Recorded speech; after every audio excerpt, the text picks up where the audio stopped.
जया एकादशी व्रत की कथा। बात बहुत समय पहले की है। नंदनवन में उत्सव का आयोजन हो रहा था। देवता, सिद्ध, संत, दिव्य पुरुष सभी उत्सव में मौजूद थे। उस समय गंधर्व गा रहे थे, गंधर्व कन्याएं नृत्य कर रही थी। इन्हीं गंधर्वों में एक माल्यवान नाम का गंधर्व भी था, जो बहुत ही सुरीला गाता था।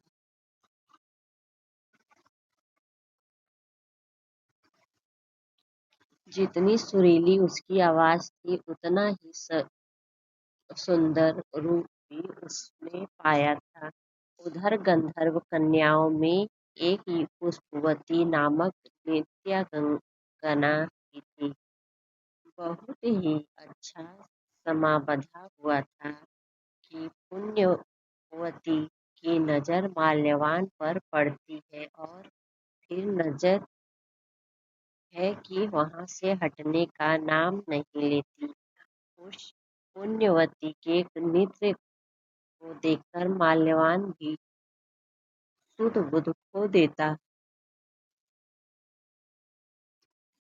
और वह गाते गाते लय सुर से भटक जाता है। उनके इस कृत्य से इंद्र नाराज हो जाते हैं और उन्हें श्राप देते हैं कि स्वर्ग से वंचित होकर मृत्यु लोक में पिशाचों सा जीवन भोगो।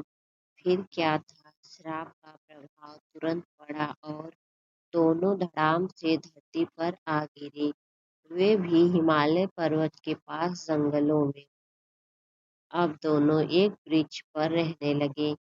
पिशाची जीवन बहुत ही कष्टदायक था। दोनों बहुत दुखी थे। एक बार माघ मास में शुक्ल पक्ष की एकादशी का दिन था। पूरे दिन उन्होंने केवल एक ही फलाहार किया था। जैसे तैसे दिन ढलने की ओर बढ़ रहा था। ठंड भी बढ़ती जा रही थी।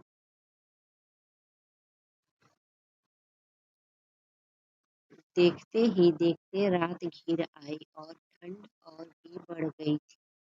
ठंड के मारे दोनों रात्रि भर जागते रहे और भगवान से अपने किए पर पश्चाताप भी कर रहे थे।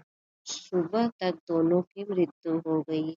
जैसे तैसे अनजाने में ही सही उन्होंने एकादशी का उपवास किया था। भगवान के नाम का जागरण भी हो चुका था।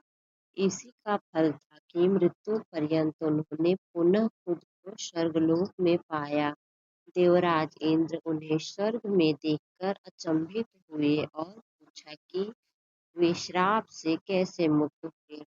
तब उन्होंने बताया कि भगवान विष्णु की उन पर कृपा हुई से अनजाने में माघ शुक्ल एकादशी यानी जया एकादशी का उपवास हो गया, जिसके पश्चात से भगवान विष्णु ने हमें पिशाची जीवन से मुक्त किया। इस प्रकार सभी ने जया एकादशी को महत्व को जाना।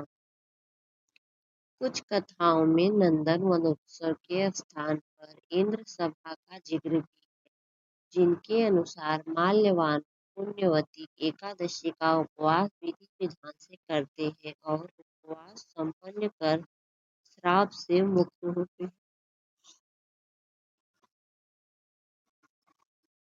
राधे राधे दोस्तों। जय श्री राम, जय श्री कृष्णा, जय श्री हरि, जय श्री मन्नारायण।